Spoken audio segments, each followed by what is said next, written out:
Welcome to Life Lessons from Dog. I'm Kari Solberg. For over 12 years, I've been immersed in the world of dogs, with 10 of those years being dedicated to professional training. My journey has taken me from fostering rescue dogs, to owning and operating a full-scale training and daycare facility, to building a private practice centered on behavior and relationship.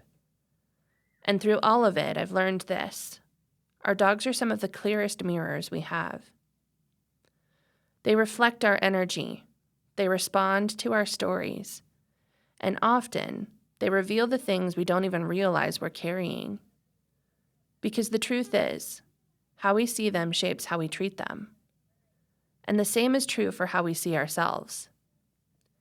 In this episode, we're diving into the quiet power of narrative, the stories we tell about our dogs, and the stories we tell about ourselves, and how those stories influence everything from the way we train to the way we live.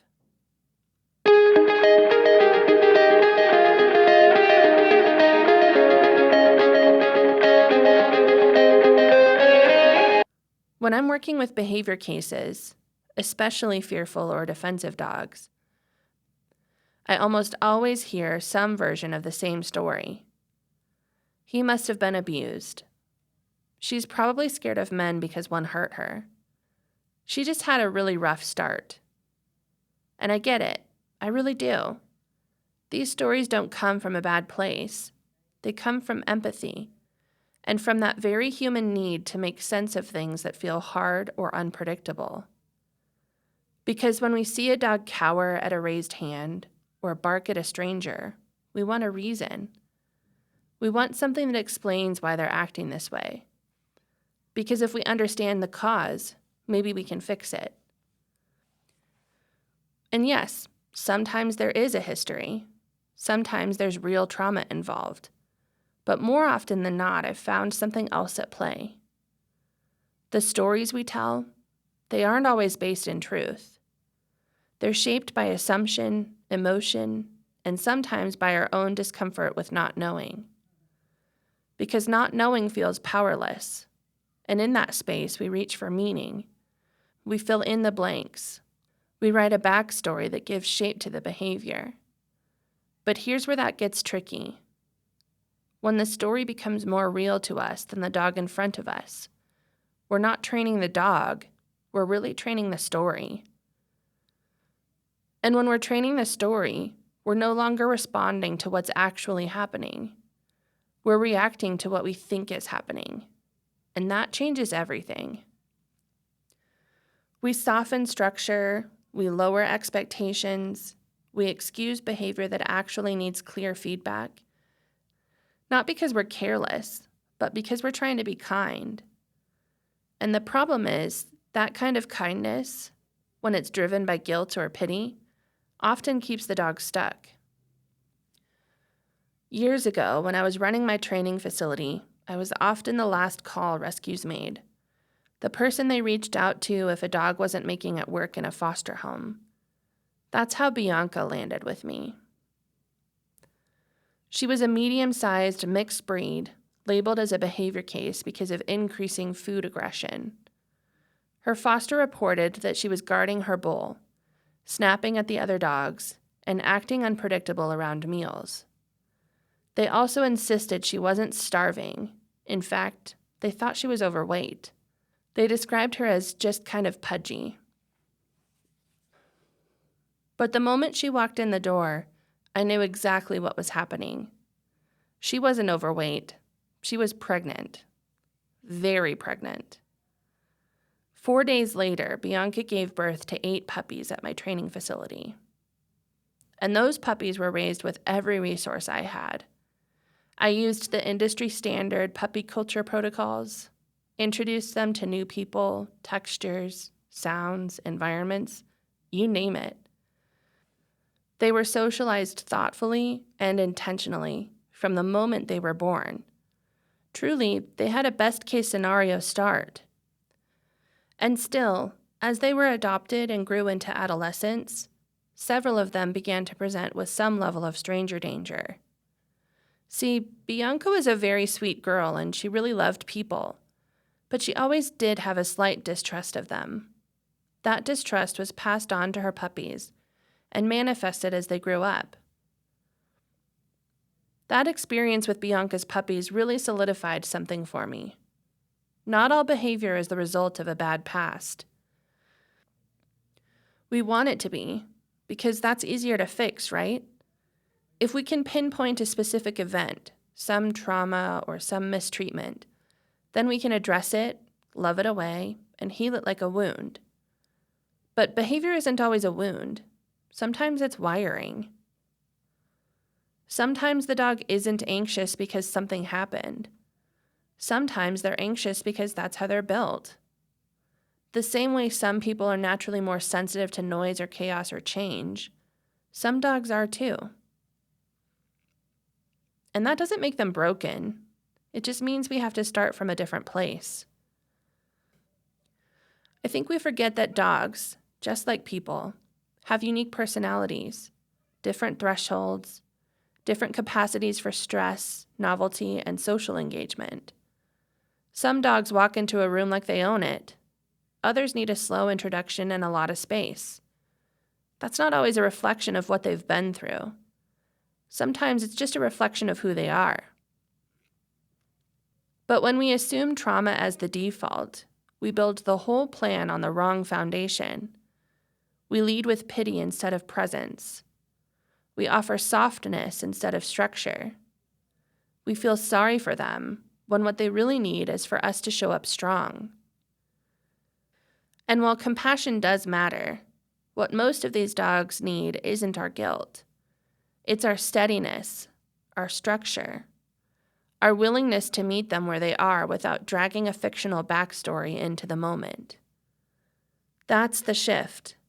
When we stop trying to fix the past we've imagined and start responding to the behavior that's right in front of us, that's when real progress begins. And of course, this isn't just about dogs. We do the same thing to ourselves. We carry these stories about who we are, how we move through the world, what we're capable of, and we don't always realize we're doing it. Things like, I'm just not good with confrontation. I've always been the anxious one. I've never been great with money.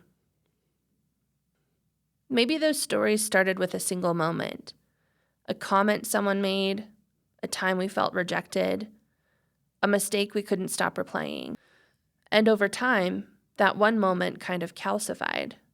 It turned into a narrative, one we started living inside without even realizing it. And sure, some of them might hold a little truth, but a lot of them, they're just old. They were maybe true at one point, or maybe they were never really true to begin with. But we've told them so many times they've started to feel like facts. And now they shape how we show up. Not because they're accurate, but because they're familiar. And that's what stories do. The more we repeat them, the more we believe them. And the more we believe them, the more they run the show, even if they're quietly keeping us stuck. So here's the question I keep coming back to. What's the story I'm telling myself right now? And is it actually helping me, or is it holding me back? Because just like with our dogs, we can shift the narrative. We can stop leading with the version of ourselves that feels broken or stuck and start asking, what else might be true? Who could I become if I stopped letting that old story define what's possible? Because that's where the real growth starts. Not in fixing the past, but in loosening our grip on it so we can make room for something new. I was working with a client not too long ago, someone with a young dog who barked at every person they passed on walks. And pretty early on, she looked at me and said, "She's just a reactive dog. That's who she is." It wasn't said with frustration. It was almost matter of fact, like the label had already hardened into identity. But I remember thinking, no, that's not who she is. That's what she's doing right now. And that distinction matters. Because once you've decided something is just who the dog is, It shapes everything you do. I've watched it happen. Before they even stepped outside, my client would tense up. She'd tighten the leash, scan the horizon for people, and start bracing for the worst. She'd apologize before the barking even started.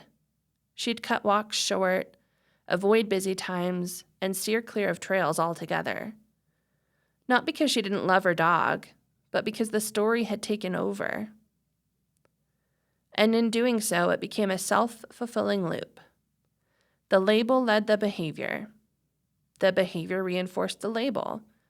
And round it went. We do this to ourselves too. I've told myself all kinds of stories over the years. Stories like, I'm not a business person, which is funny considering I built a successful facility from the ground up. Or, I'm not good with technology. Meanwhile, I run a podcast, manage an online booking system, design my own marketing, and troubleshoot enough back-end tools to qualify for a tech support badge. Or, I'm not someone who slows down easily. Okay, that one might still have some truth to it, but even that I've had to revisit.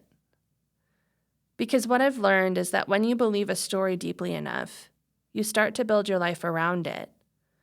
You make choices that reinforce it. You invest, or don't invest, in things based on what that story says you're capable of. You pull back. You play small.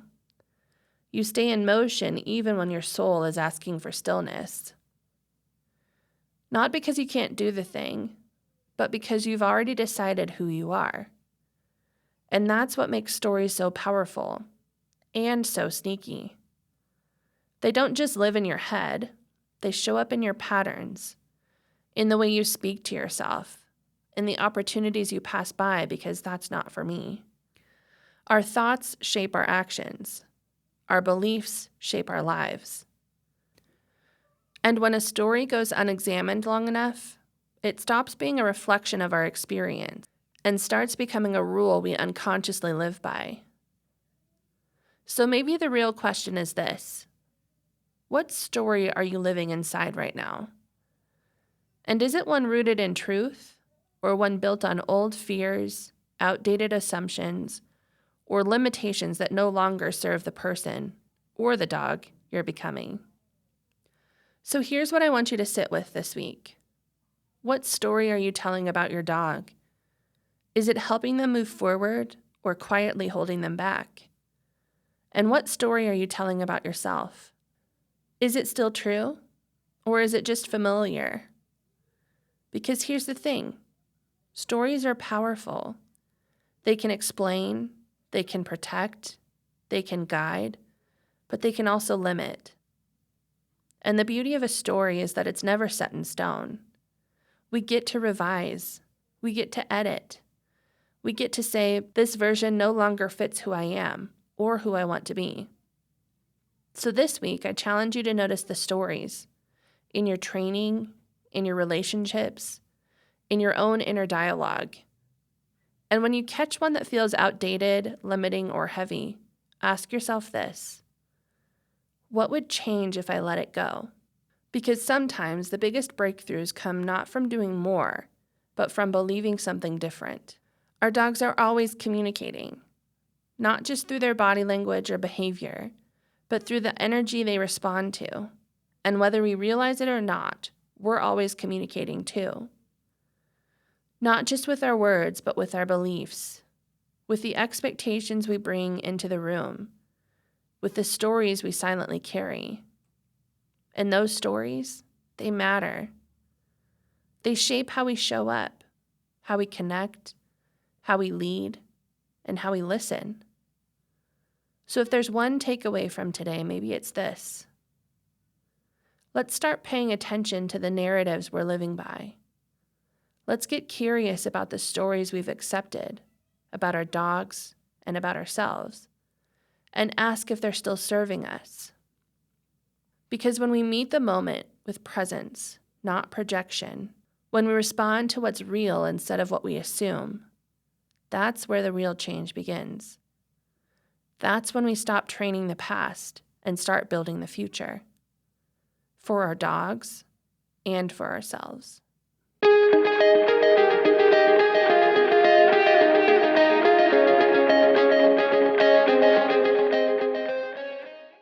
If this episode stirred something in you, if it got you thinking about your own stories or the ones you've inherited about a dog, I'd love to hear about it.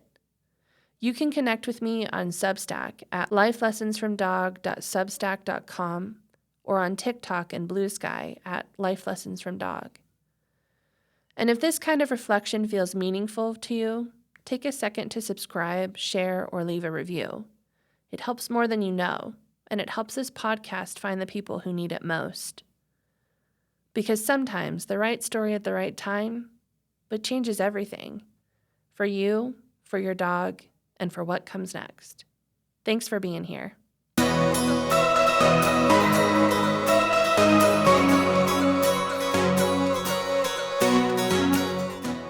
Coming up on Life Lessons from Dog.